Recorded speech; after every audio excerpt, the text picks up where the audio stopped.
Bonjour à tous les amis, on se retrouve dans une nouvelle vidéo, mais avant de démarrer, je vais vous montrer deux petits produits que je viens de recevoir.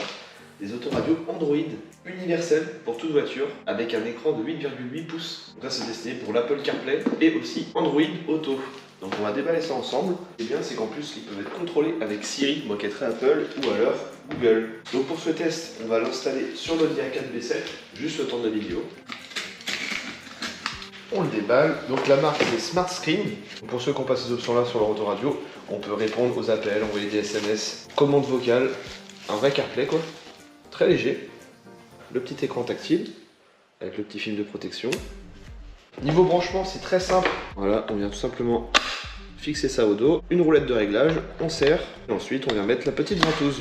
Donc après on a plusieurs choix, soit on l'accroche sur le pare-brise, ou alors on peut même le fixer directement comme ça sur le tableau de bord, c'est au choix. C'est vraiment très simple. Et pour le branchement, voilà, on a une connectique USB, jack, et ça vient tout simplement se brancher sur allume-cigare. Donc autant vous dire, vraiment rien de compliqué. Un écran ultra 1920 par 720, une très haute résolution. On se retrouve dans la voiture, on prend l'alimentation, on la branche au dos.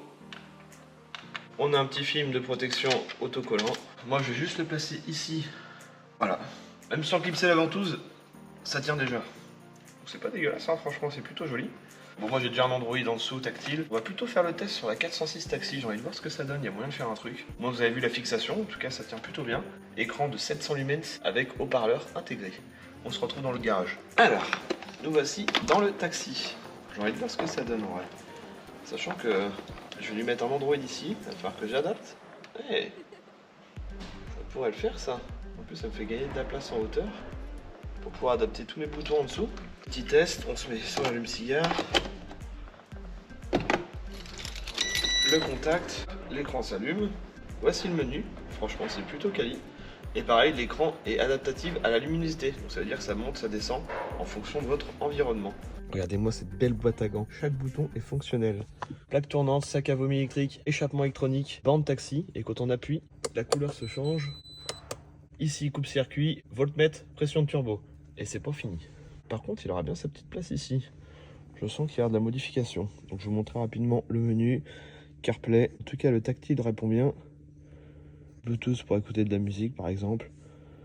Les paramètres, je le trouve supérieur aux autres modèles qui sont sur le marché. Donc voilà, on démarre tout de suite cette vidéo les amis. Tous les liens sont en description de la vidéo. Mais arrête!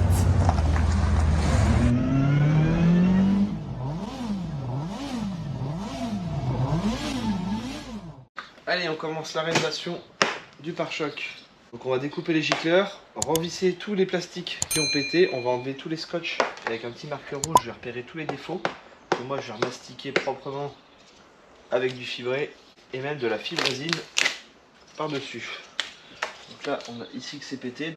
Hop, j'entoure pour pas oublier. Ici on a quoi? On va gratter tout ça et refaire tout ça.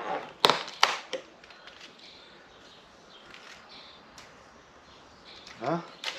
Je vais enlever l'anti-brouillard de ce côté là qui est pété et on va remettre un nouveau avec un nouveau fond et on va remouler tout ça directement.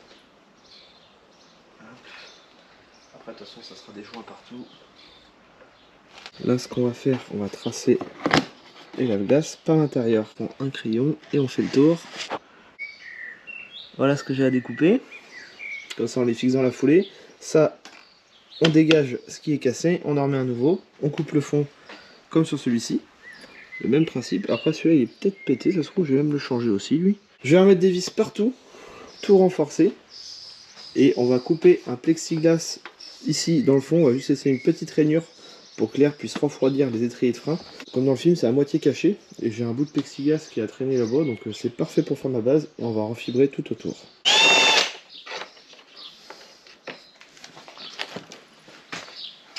C'est même pas en fait... Ils ont gardé que l'entourage, le reste c'est de la fibre. Ouais. Ok, donc ça, on va tout couper à la meuleuse proprement. C'est du gros mastic sans fibre, normal que ça tienne pas. Déjà enlever tout ce qu'il y a enlevé.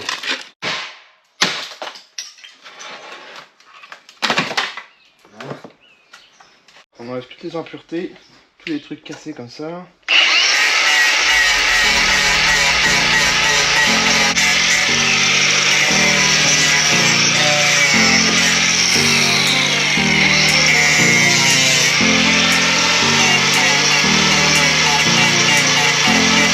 Bon, j'ai plus que ça comme lame, elle est trop large. On va prendre 2 outils pour en fabriquer un.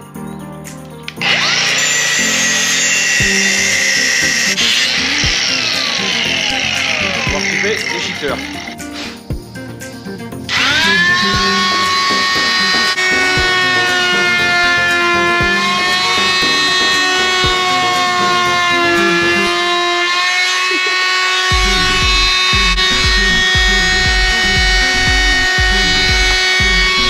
Hop, papier de verre.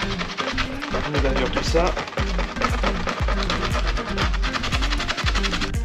En plus de ça, des vrais qui vont être fonctionnels. On va vraiment mettre le petit moteur, repliquer sur le lame-glace.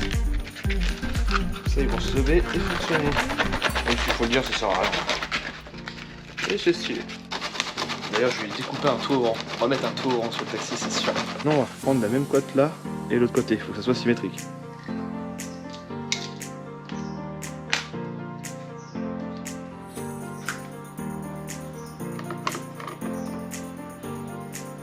Oh, c'est beau. Là, je vais mettre de la grosse vis autoforeuse.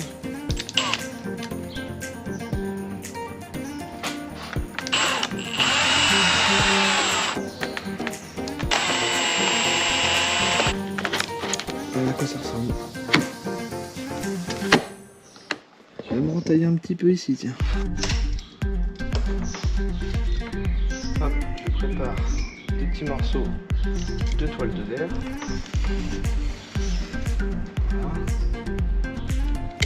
Allez, c'est parti, on utilise de la résine.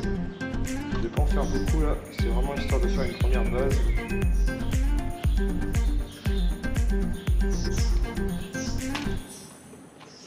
J'en ai bourré plein dedans. Un peu de toile de verre sur les parties très abîmées.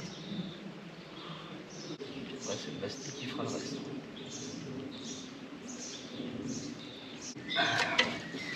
Ici.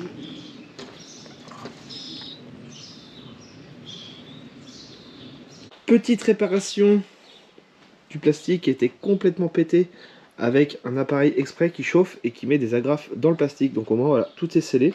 Maintenant avec une pince coupante, je vais les couper à ras. Ensuite un petit coup de ponçage et on refibre par-dessus directement des deux côtés. Donc là il y a double agrafe là. C'est pas prêt de bouger. Bon, la fibre est sec, maintenant on va remettre une deuxième couche. Bon là j'ai un enduire de mastic fibré par-dessus. Pour que ça soit bien solide partout.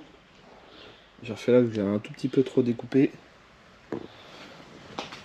Bon, maintenant je vais lui repléter des vis partout au niveau des plastiques et je vais rejointer ça avec de la Sika. Je vais lui remettre un paquet. Pas que ça bouge du tout.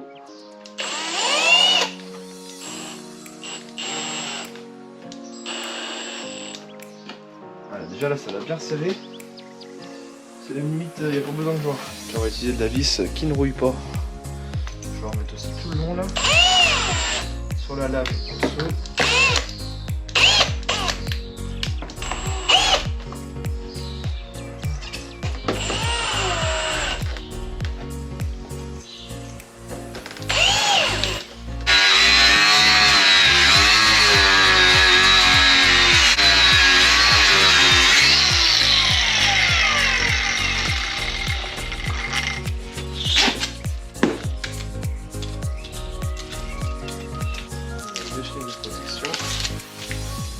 Et qu'on bouche ici. Pas complètement. On va faire portail maintenant en harmonie.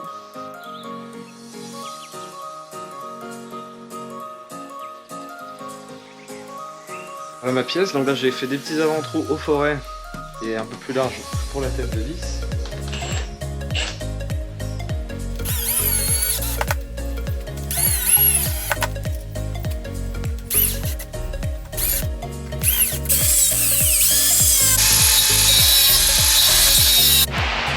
Résine, on mélange bien et on va tout fibrer l'entourage.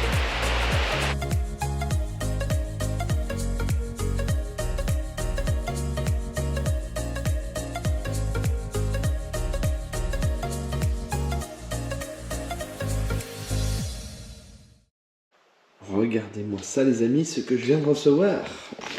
Sur mesure. Ça m'a coûté un salaire complet. Autant vous dire, c'était très cher. Fait sur mesure pour une Audi RS7. J'ai tout choisi. Un tissu rouge vraiment ultra doux. Avec surpiqûre normalement à plusieurs endroits. Bon, je vais pas la déballer comme j'ai pas encore mon Audi RS7 rouge. Mais ça ne serait tardé. Avec entaille pour les rétroviseurs. Et j'ai choisi le petit logo RS7. Ce qui est bien, c'est que j'ai la housse sur mesure. Mais j'ai pas encore la voiture. En vrai, je suis deg. Allez, on reprend la vidéo. La fibre entièrement poncée. Voilà. Tout est moulé. Là, c'est du incassable. C'est réparé. Là, j'ai mis un coup de décapage première partie. En enduit de mastic fibré, hors décap, en enduit de mastic finition. Et après, ça sera peinture primaire. Et on sera pas mal. Du coup, j'ai aussi retracé derrière en arrondi. Bien sûr, symétrique. J'ai mis 1,5, 5000, 5000. Comme ça fait un arrondi. La même chose de l'autre côté. Et ça fera plus joli.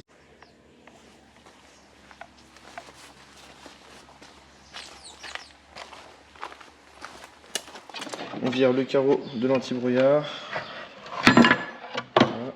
On va dégager le fond.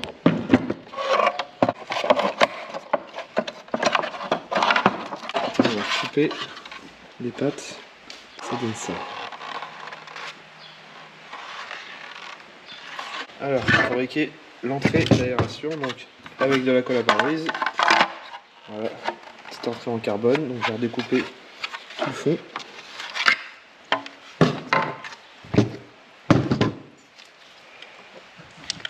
C'est de la colle blanche, on s'en fout, tout ça, ça va être 3 pains.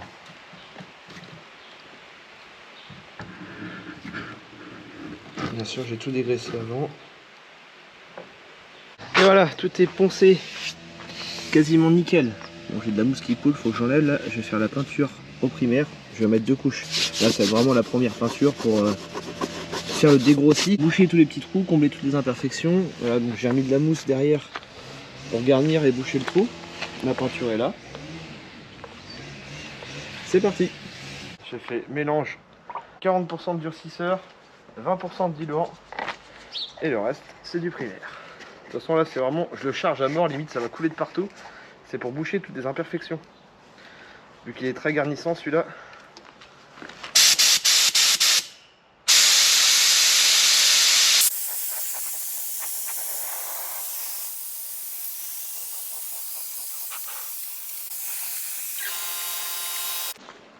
Bien sûr, c'est un joint qui peut se peindre. On va aller ici à l'acétone.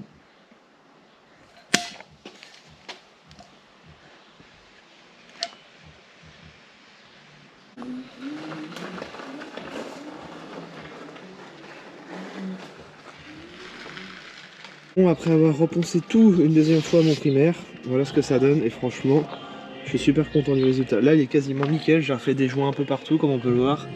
Tout est lisse, même dans chaque creux. Les anti-brouillards, c'est pareil.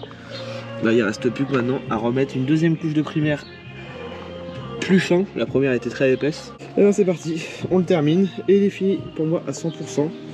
Après, ça sera chez le carrossier ou alors c'est moi qui va le peindre complet en blanc, je sais pas. Et voilà, c'est peint. Je viens de découper une petite grille maintenant pour la partie qu'on va pas se servir. Donc ici, pour que ça fasse propre. Là-bas, il y aura une gaine du coup qui va au moteur. Donc là, on découpe ça propre, je la peins en noir et on rabat les côtés. Et voilà, petite grille collée de toute beauté. Voilà ce que ça donne de l'autre côté. Regardez-moi cette finition pour un non carrossier. Là, il me reste plus qu'à remettre un peu de mastic de finition. Là, c'est du fibré pour boucher tous les trous. La calandre, elle est moulée directement au pare-choc. Ah là là, c'est beau. Tous les plastiques sont clipsés. Tout est prêt. La calandre, la plaque d'immatriculation fait sur mesure avec le bleu du taxi, le petit hashtag juste en bas. Ah oui, ça c'était ma petite cale. Parce que j'ai retravaillé.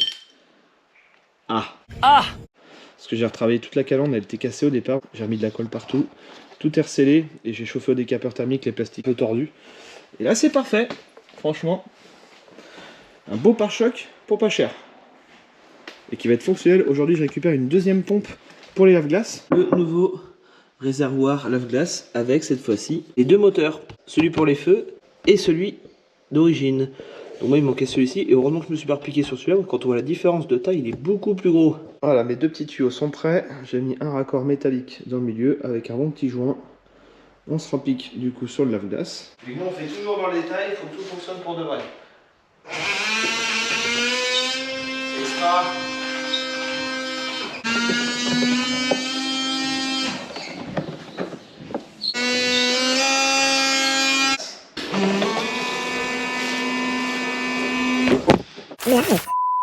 Et voilà, la gaine est passée, fixée comme il faut à la boîte à air. Bah là, ça va respirer. Et voilà les amis, on se quitte sur ces belles images. On vient de remonter le pare-choc avec Melvin. Putain, on s'est bien fait chier. Mais là, c'est dingue. Là, elle est posée. Terrible. Il est énorme.